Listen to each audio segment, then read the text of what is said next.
Assalamualaikum warahmatullahi wabarakatuh.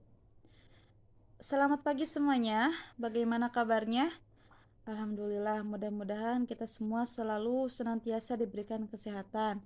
Nah, baiklah, sebelum kita memulai pembelajaran pada pagi hari ini, alangkah baiknya kita berdoa terlebih dahulu. Berdoa sesuai dengan kepercayaan masing-masing dimulai. Berdoa selesai.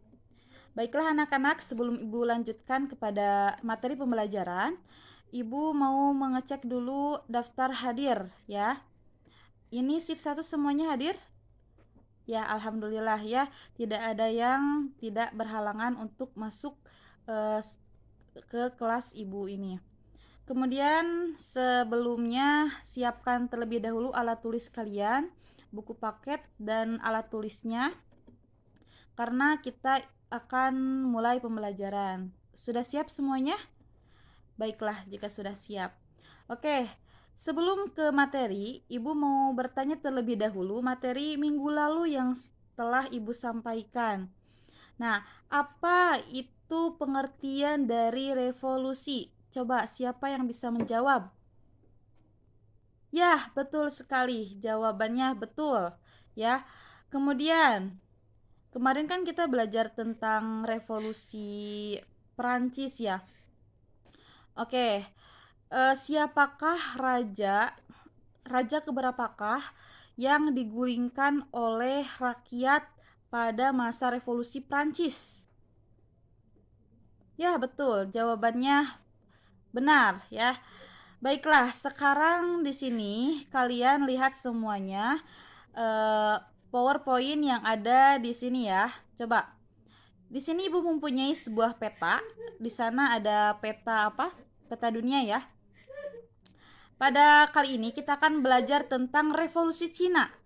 Coba lihat di mana, siapa yang bisa menunjukkan mana letak geografis Cina. Siapa yang bisa menunjukkan? Oke? Ya, betul sekali. Cina ada di sana ya, di wilayah Asia. Nah, kemudian sekarang lihat di slide selanjutnya. Di sana ada tembok Cina, tembok besar Cina. Ya, tentunya ini menjadi ikon mungkin ya buat Cina itu sendiri. Khas Cina itu tembok besar Cina. Kemudian di sampingnya itu ada khas Cina itu sama kulturnya itu yaitu barongsai ya, ada barongsai. Nah, semoga kita juga semua bisa jalan-jalan ke Cina ya, bisa traveling ke sana gitu. Nah, baiklah. Setelah mempelajari evolusi Cina ini, Ibu harapkan kalian semua bisa menangkap materi-materi yang akan kita bahas. Yang pertama tentunya tentang pengertian revolusi Cina, kemudian latar belakang, kemudian jalannya revolusi Cina, tokoh-tokoh revolusi Cina, dan yang terakhir dampak dari revolusi Cina itu tersendiri.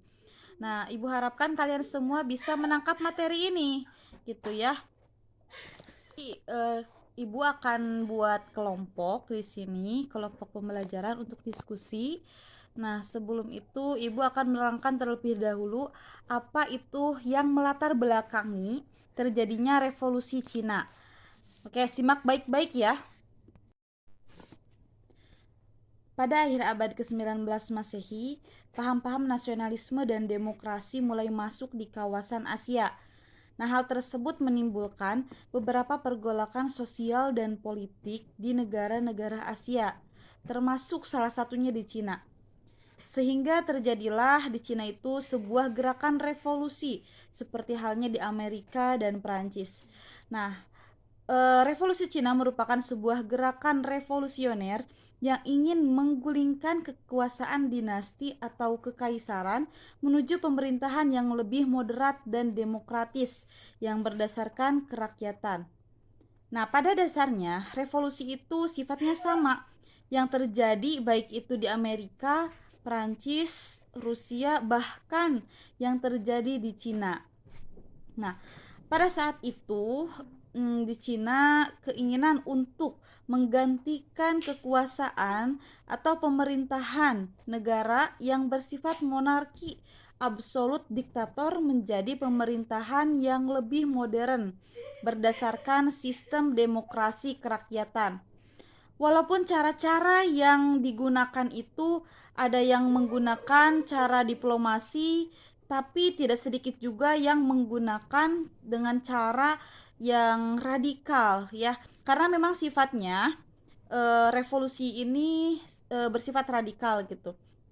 Adapun yang melatar belakangi terjadinya revolusi Cina itu terbagi menjadi dua faktor, yaitu faktor intern dan faktor ekstern.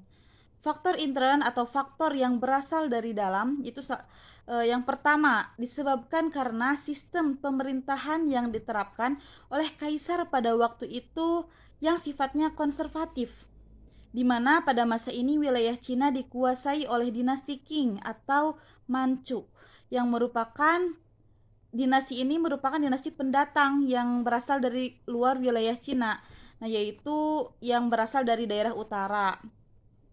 Kemudian yang kedua, itu yang menyebabkan sistem feodalisme yang sangat buruk, di mana para pejabat di sana yang diangkat merupakan keluarga dari kerajaan yang mereka itu melakukan tindakan korupsi dan memperkaya diri sendiri gitu ya.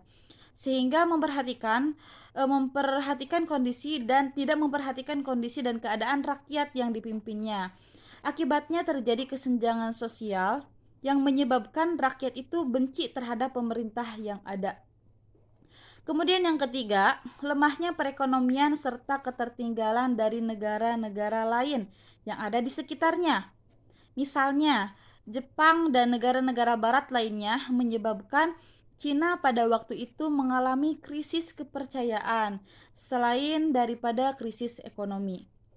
Kemudian yang keempat, terjadinya Perang Candu pada tahun 1842 dan 1861 yang kemudian berdampak terhadap masuknya budaya barat di wilayah Tiongkok atau di daratan Cina pada waktu itu. Nah, hal ini kemudian semakin mempercepat terjadinya revolusi karena menganggap pemerintah itu tidak mampu menyelesaikan masalahnya sendiri, sehingga muncul intervensi asing untuk menyelesaikan permasalahan-permasalahan yang terjadi dalam negeri gitu. Kemudian yang kelima, berbagai masalah yang muncul dalam sistem pemerintahan dan kehidupan masyarakat Cina pada waktu itu. Nah, menyebabkan lahirnya organisasi-organisasi yang berhaluan revolusioner yang anti terhadap pemerintahan dinasti Qing pada saat itu. Mereka pada umumnya ingin membangkitkan kembali kejayaan Cina pada masa dinasti Han atau masa sebelum masa dinasti Qing gitu. Oke, selanjutnya penyebab yang kedua yaitu berasal dari faktor ekstern atau faktor luar, yaitu dari wilayah Cina sendiri. Nah, yaitu kekalahan Qing atas Jepang pada tahun 1895 yang berakhir dengan perjanjian Shimonoseki, di mana Korea yang sebelumnya merupakan wilayah jajahan dari Cina jatuh ke tangan Jepang.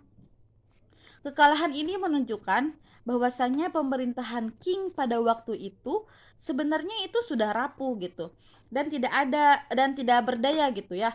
Ditambah lagi dengan pengaruh paham nasionalisme barat, yaitu sosialisme, komunisme yang berkembang di Cina pada waktu itu, menyebabkan lahirnya tokoh-tokoh revolusioner seperti Sun Yat-sen dan Mao Zedong yang kemudian memiliki ide atau pemikiran untuk memperbaharui sistem pemerintahan Cina yang konservatif menjadi lebih moderat. Ditambah lagi dengan adanya intervensi asing, terutama dari negara-negara barat yang berkepentingan ingin menguasai Cina pada waktu itu. Nah, disebabkan keadaan Cina atau Tiongkok pada saat itu semakin kacau dan tidak terkendali. Baiklah, sekarang saatnya diskusi. Ibu akan bagi menjadi 3 kelompok dari kalian semua. Yang pertama, kelompok Oslo itu dari nomor absen 1 sampai nomor 6, membahas tentang jalannya revolusi Cina. Kemudian kelompok kedua itu kelompok Berlin dari nomor absen 7 sampai 12, membahas tentang tokoh-tokoh revolusioner Cina. Kemudian yang kelompok ketiga itu kelompok Lisbon dari nomor absen 13 sampai 18, membahas tentang dampak dari revolusi Cina, ya. Silahkan diskusikan, nanti minggu depan kita akan membahasnya kembali bersama-sama gitu. Baiklah, penutup dari Ibu. Sebelum itu Ibu tanya dulu kepada kalian, sebutkan tiga faktor yang melatar belakangi terjadinya revolusi Cina. Siapa yang bisa? Silahkan jawab. Ya, betul sekali. Jawabannya benar. Baiklah, akhirnya kita sudah berada di penghujung pembelajaran. Semoga apa yang kita pelajari bermanfaat untuk kita semua. Amin. Mudah-mudahan kita semua menangkap, Ibu harapkan kalian bisa menangkap materi yang telah Ibu sampaikan. Billahi taufiq wal hidayah. Wassalamualaikum warahmatullahi wabarakatuh.